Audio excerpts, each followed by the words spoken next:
think that what would be your strategy for next 20 days so that you can clear your Indian economy and Indian financial system. I hope you remember the date of your exam. Do you remember the date of the exam? That it is on 20th of October. Your first paper is on 20th of October, and what should be your strategy for last 20 days?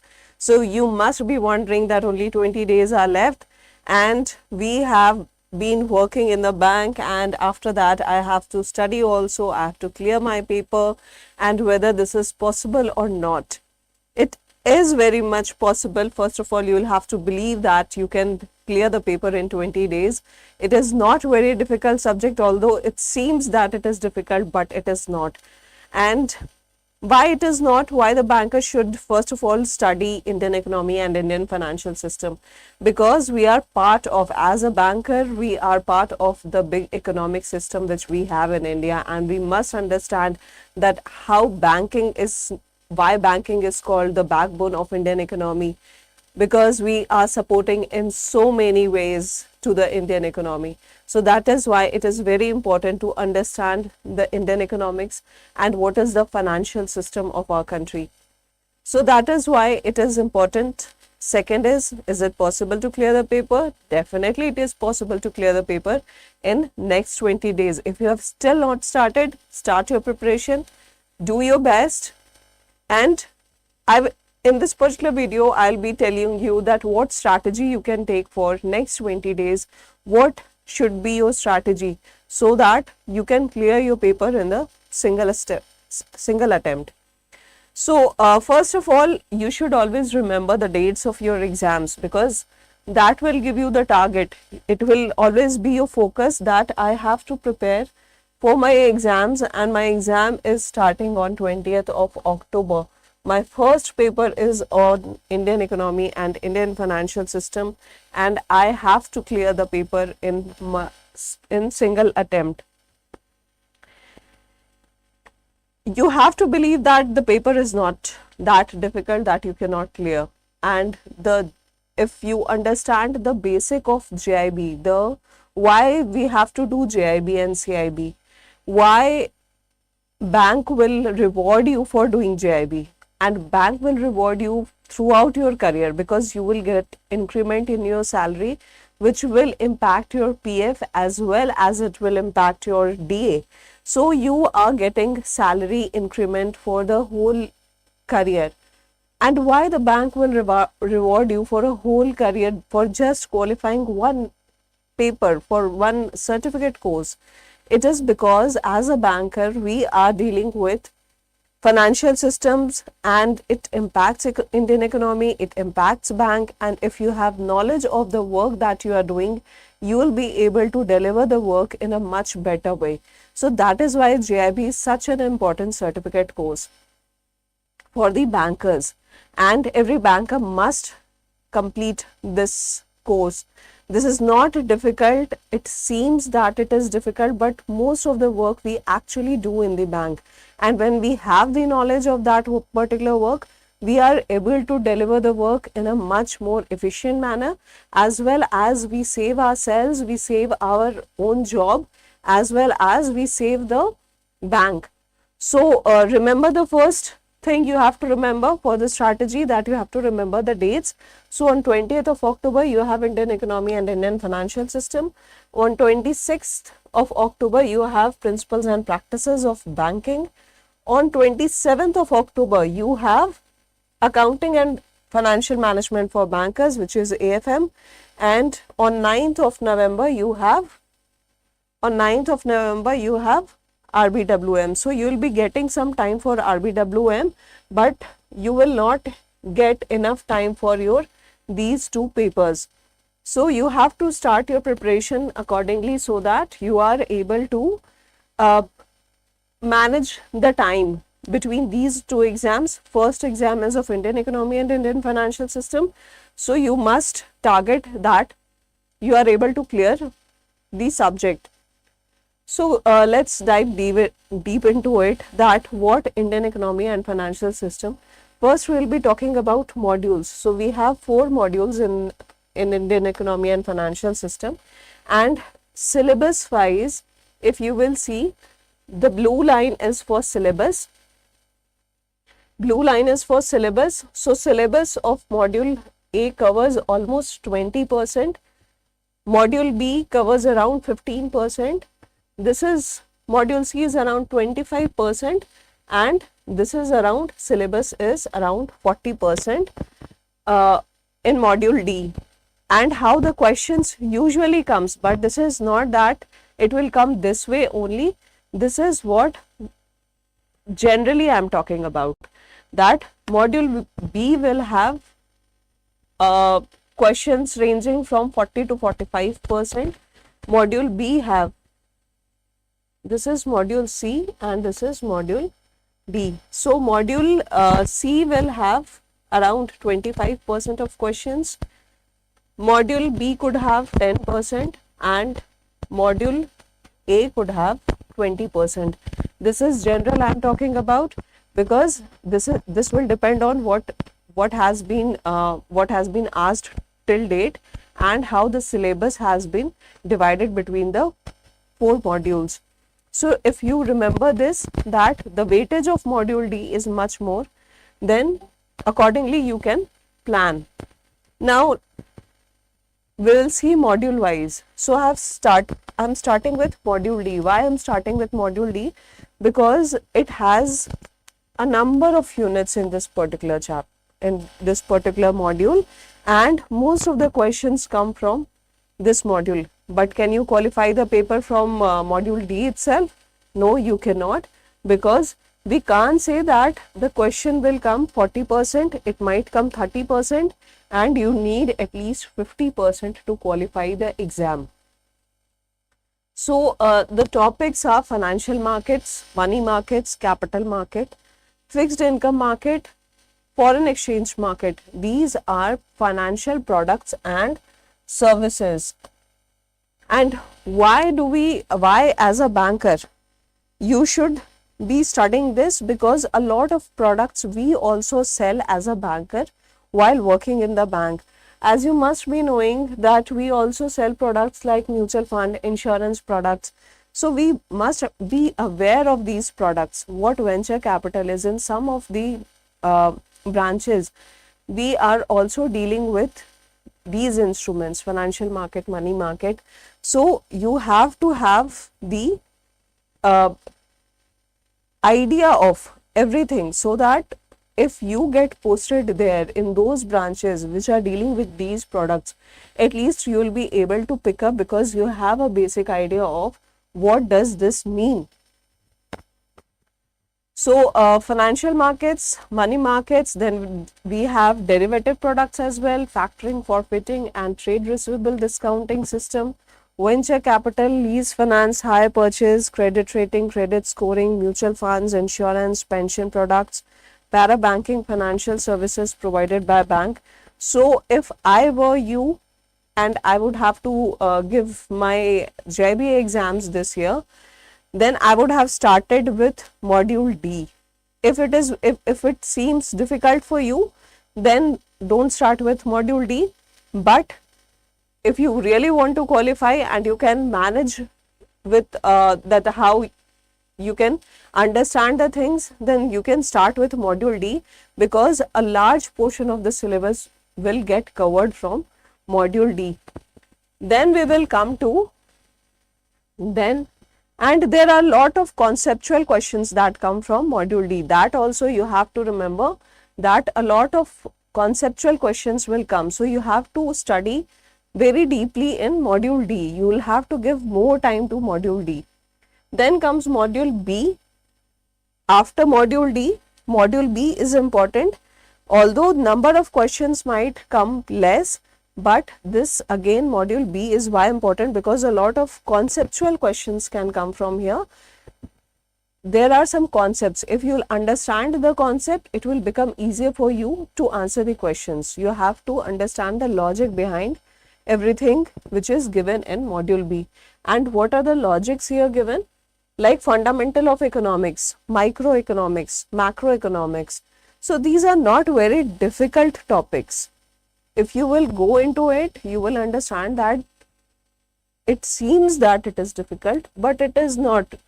A lot of can be understand. We can understand a lot of things just by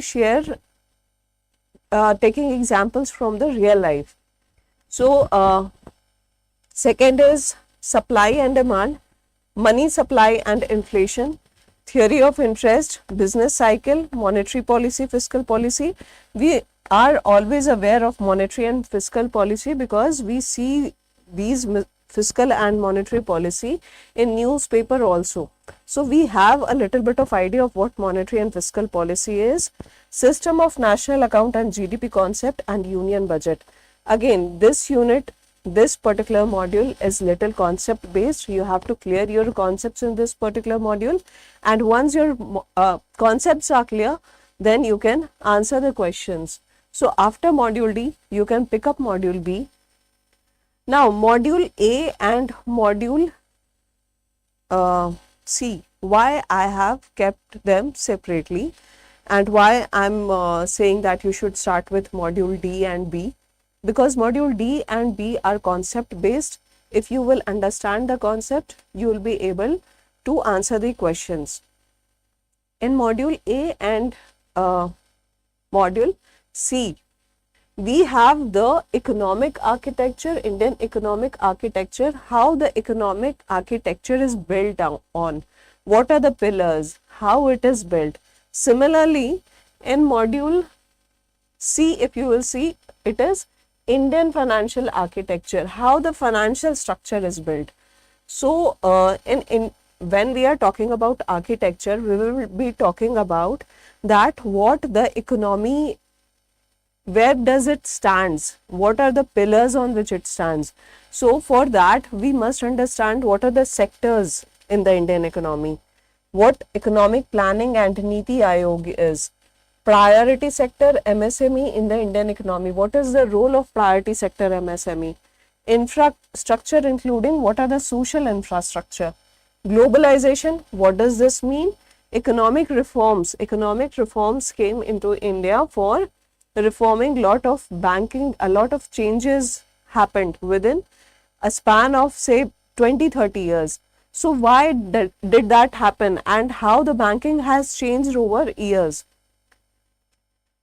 Foreign trade policy, foreign investment and economic development, International Economic Organization. As a banker, we must know what World Bank is, what IMF is and what their functions are. Climate change. Climate change is again important for bankers because now we are talking about sustainable development. We have to, there are companies which are focusing on clean energy. So as a banker, we must be aware of this and what are the issues that are being faced by the Indian economy. So this is the architecture of Indian economy, and a lot of questions are fact based. You know it. Niti Aayog is doing something. Planning Commission was doing something. They had these targets. They achieved their target or they didn't achieve the target. What RBI is doing, what economic reforms came, when came, what were the agendas behind that. So these are all fact based. Similarly, when we go to module C and we see the Indian financial architecture, then here you will see that we have Indian banking architecture, Indian financial system and its overview, banking laws, some of the banking laws, Reserve Bank of India and Banking Regulation Act, development of financial institutions. There are multiple financial institutions also, and microfinance institutions, how we relate to them, how do we have any kind of tie-up, and how this will impact the banking industry as a whole. What are non-banking financial companies, insurance companies, Indian financial system, regulators and their roles. Regulators and rules are again very important. Reform and development in the banking sector. So these are the pillars of Indian financial structure. You have to understand the structure of financial system. So again, this particular module is a lot of fact based, where you have to know that these things are there and you'll be able to answer the questions just by knowing it. So there are less concept, more of fact based. Now if we see that module A, as I told you, it is more of factual based. It is easy and you need at least 4 days to complete. If you are dedicated to it, then in 4 days you can complete that particular module. Module B, Indian economy related to banking, conceptual based. This is more of concepts and difficulty level is medium. Number of days you require is at least 3 days because number of units given are less. Module C is little voluminous, but it is more of factual based. It is easy because there are facts, you just have to know it. And you need at least 5 days. You need 5 days because it is little voluminous. There are a lot of informations given there. And in module D, financial product and services, again this is concept based and it is little difficult because there are some concepts which are difficult to understand. If you are studying it for the first time, maybe you will find it little difficult, like factoring, forfeiting, what are derivative products. So that those areas are little difficult. So I would say that on difficulty level, module D is the most difficult. You need more days to complete your module D because it is voluminous as well as concept based and some of the concepts are difficult to understand. So this is how you can divide your number of days to complete your Indian economy and Indian financial system. And strategy would be that first of all, complete the syllabus, revise important topics because you will tend to forget a lot of things, especially where facts are given, then we tend to forget those facts. So we'll have to revise it multiple times. Complete the syllabus. You can do the other way around, like starting with module D, then B, then A, and then C. And this is important. Follow our 3000 plus series on YouTube, where we are bringing you a lot of questions to practice.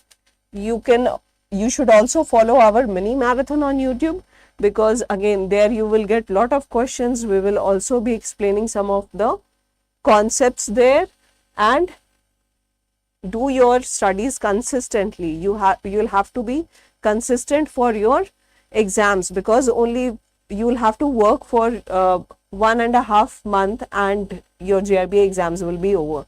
So this is just for your 1.5 months of hard work that you require, and you can clear all your papers. And this is for your motivation, that first of all, never give up, stay positive, do your best, study very hard, do your best, give your best, and this will lead to success. So this is the simple mantra, is that never give up, stay positive, do your best, and success will be yours. Follow this strategy and you can start your preparation. And for starting your preparation, if you are looking for a learning partner, then you can choose Adda 24/7 as your learning partner. You just have to go to Adda 24/7 site, and if you have not downloaded the app, you can download the app.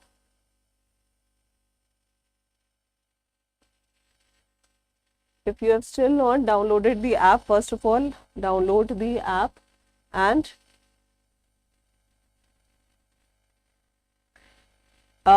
you have to go to all courses, JAIIB, CIB, and you will find the courses here. You will have to go to JAIIB October 2024. We are offering you double validity on Mahapack as well as discount on our crash courses. So you can start preparing with us, and we'll be teaching you all the concepts so that you can understand those concepts, and will also tell you the facts and will help you to revise and practice. So wishing you all the best for